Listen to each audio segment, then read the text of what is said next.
당신에게 꿀이 되는 5분 휴식, 책이 달다 달콤북스입니다. 우리는 스스로 의도한 게 아닌데 상처를 쉽게 주고받으며 어렵게 살아가곤 합니다. 비폭력 대화의 창시자 마셜 로젠버그가 들려주는 대화의 자세, 상처 주지 않는 대화는 갈등을 해결하고 회복하는 대화의 기술에 대해 알려주고 있습니다. 첫 번째로 비폭력 대화의 4가지 요소인 관찰, 감정, 욕구, 부탁에 대해 살펴보겠습니다. 관찰이란 사실을 있는 그대로 받아들일 줄 아는 태도이며 평가하지 않고 단지 관찰만 한다는 것입니다. 비폭력 대화의 첫 단계는 상대에게 마음에 들지 않는 것이 무엇인지는 알리되 상대의 행동을 함부로 평가하지는 않는 것입니다. 남편이 아내에게 당신은 돈을 다룰 줄 몰라 라고 말하면 당신은 나를 항상 통제하려 드는군요 라고 아내가 대답하게 됩니다. 바로 이것은 관찰이 아닌 행동에 대한 평가입니다. 우리는 자주 상대가 나를 쉽게 평가하는 말 때문에 상처를 받곤 합니다. 내 생각과 입장에서만 판단하는 것은 권력 행사가 될 수 있고 권력 남용 중 가장 흔한 형태가 남에게 책임을 전가하는 것입니다. 그 바탕에는 우리의 감정을 형성하는 주체가 내가 아니라 다른 사람이라고 여기는 것이 깔려 있습니다. 흔히 우리는 자신에게 안 좋은 일이 생기면 상대방에게 책임을 전가하면서 너 때문이야, 너 때문에 상처받았어, 너한테 실망했어 라고 쉽게 말하곤 합니다. 그러나 비폭력 대화의 핵심은 지금 자신이 느끼고 있는 감정이 다른 사람과 무관하다는 사실을 깨닫는 것에서 시작합니다. 내 감정에 영향을 주는 요인은 내가 반응하는 태도에 있습니다. 우리가 상대방의 말이 사실이라고 믿기 때문에 기분이 상하고 수치심 같은 감정을 느끼게 되는 것입니다. 반대로 내가 반응하지 않고 상대방의 말이 사실이 아니라고 믿으면 기분이 상하거나 수치심을 느낄 일도 없는 것입니다. 비폭력 대화의 또 다른 요소인 감정과 욕구는 서로 밀접하게 연결되어 있습니다. 우리는 욕구가 충족되면 편안함을 느끼는 반면 욕구가 충족되지 않으면 괴로워합니다. 자기 욕구를 정확하게 아는 사람일수록 자기 욕구를 충족시키려고 노력하고 자기 주도적인 삶을 살 수 있습니다. 또한 다른 사람도 좀 더 잘 이해할 수 있게 됩니다. 모든 사람에게는 공통적인 욕구가 있기 때문입니다. 상대방에게 내 욕구를 정확하게 전달하면 상대방도 내 욕구를 충족시켜주기가 더 쉬워집니다. 비폭력 대화의 마지막 요소는 부탁입니다. 내가 무엇을 원하고 무엇을 원하지 않는지 정확하게 부탁하는 법을 알아야 합니다. 부탁을 할 때는 상대방에게 구체적인 행동을 제시하면서 긍정적인 표현을 사용하는 것이 좋습니다. 무엇보다 다른 사람에게 무엇을 부탁할까, 내가 그 사람한테 무엇을 원하는가를 스스로에게 먼저 물어보는 것이 중요합니다. 이 2가지 질문에서는 내가 주인입니다. 반면에 다른 사람이 무슨 생각을 할까? 그는 어떤 기분이지? 그는 어떤 상태에 있을까? 라는 질문은 내가 주인이 아니기 때문에 내가 통제할 수 없고 바로 상대가 주인인 질문이 됩니다.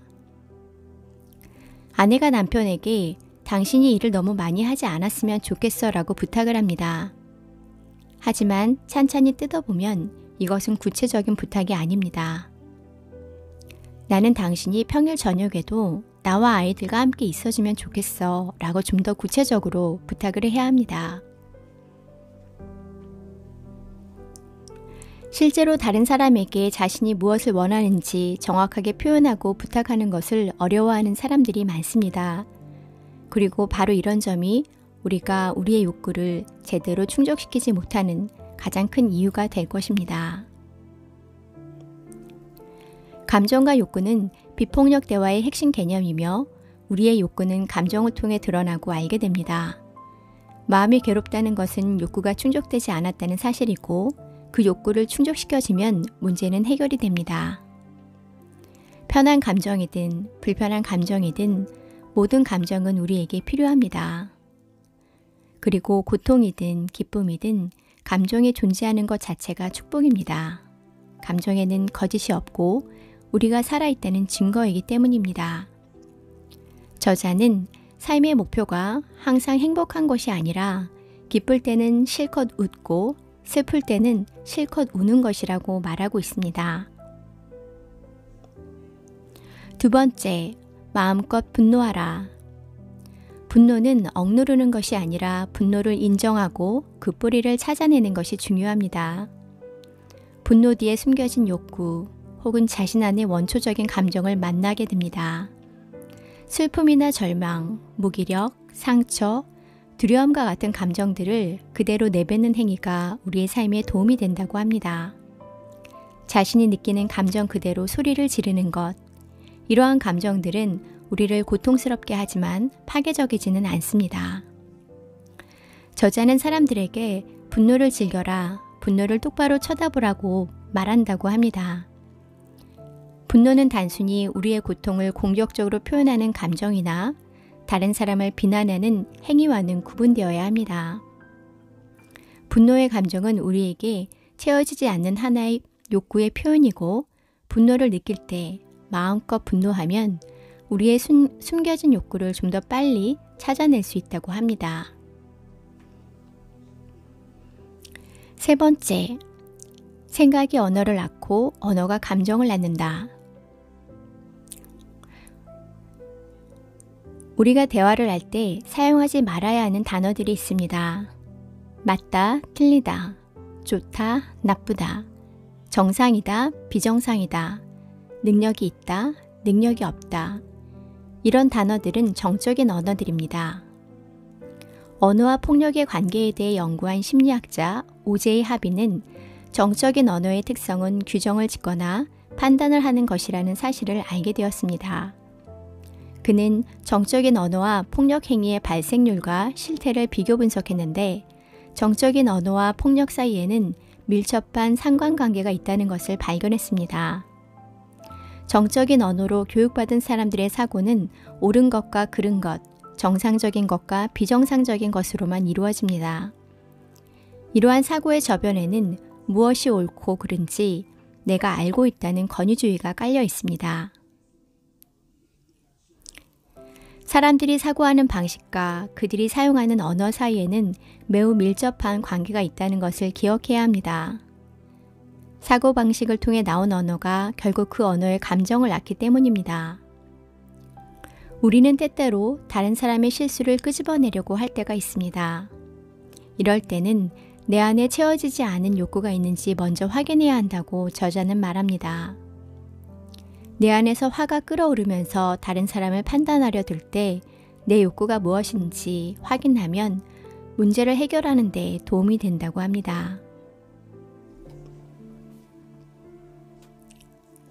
넷째, 말이 필요 없는 것이 공감이다. 공감을 보여줄 때는 현재의 상태에 머무르는 것이 중요하다고 합니다. 우리는 현재에 살고 있기 때문에 과거에서 가져올 것은 아무것도 없습니다. 공감이란 내 감정이 아니라 타인의 감정에 파고 들어가는 것입니다. 공감을 표현한다며 자기 자신의 감정을 말하게 되는 순간 타인과의 공감은 끊기게 됩니다. 사람들은 공감을 얻기 위해 자신의 지나온 인생사를 이야기하곤 하는데 이것은 공감이 무엇인지 정확히 알지 못하기 때문이라고 말합니다. 저자를 찾아오는 대부분의 상담자들은 자신을 이해시키기 위해 과거 이야기를 들려주려고 한다고 합니다. 하지만 저자는 다른 사람과 공감을 느끼고 싶을 때 과거로 돌아가는 일을 차단한다고 합니다. 어른 시절은 그냥 지나간 과거일 뿐 공감은 바로 현재에서만 일어납니다. 뭔가를 애써 해결하려고 하지 않고 서로의 입장을 공감하며 유대감으로 연결될 때 우리 내면의 에너지가 흐르면서 좋은 효과가 나타납니다. 우리 모두는 이러한 힘을 가지고 있으며 이 힘은 우리 내면에 그냥 존재하는 것이라고 저자는 말합니다. 그러나 다른 사람의 삶을 충만하게 하고 싶다는 소망을 품을 때 그 동기가 보상을 받거나 사랑을 얻기 위한 것이 되어서는 안 된다고 말합니다. 오로지 그런 소망 자체가 동기가 되어야 한다고 말하고 있습니다. 지금까지 살아오면서 사는 게 원래 그래, 사회가 그래, 다 그런 거야 라고 그저 그런 말로 내 삶인데 내가 객이 되어 살아온 건 아닌지 돌아봅니다. 남들이 나에게 함부로 할 때 바로 소리를 지르거나 맞대응을 해도 누가 뭐라고 하지 않았을 텐데 시끄러운 상황은 만들지 말자는 나 자신과의 암묵적 동의가 있었던 것 같습니다. 참도 신기한 건 내 인생인데 내가 너무 소극적이었다는 것입니다.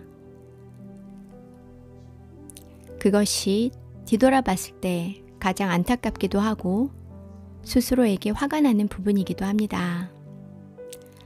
얼마나 권위적인 삶에 나를 내버려 두고 다른 사람들의 말과 행동에 주눅들고 신경 쓰면서 마음이 외로운 외톨이로 벽을 두고 살아온 건 아닌지 한숨이 나오기도 합니다.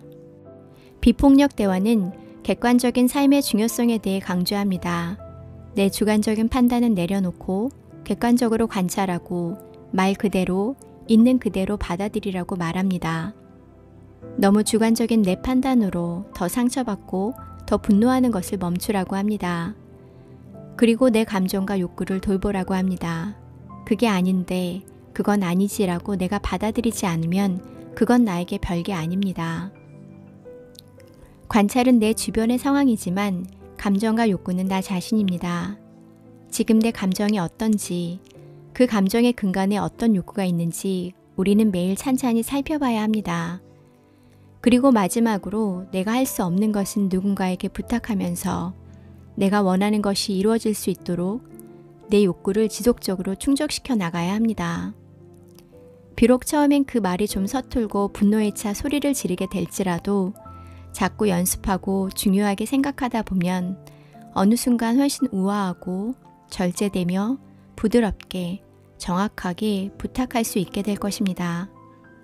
내 감정과 욕구를 잘 들여다볼 때 나의 공감 능력도 같이 향상되며 다른 사람의 말과 생각에 좀 더 잘 공감하게 되리라는 기대감을 가져봅니다. 당신에게 꿀이 되는 5분 휴식, 책이 달다, 달콤복수였습니다.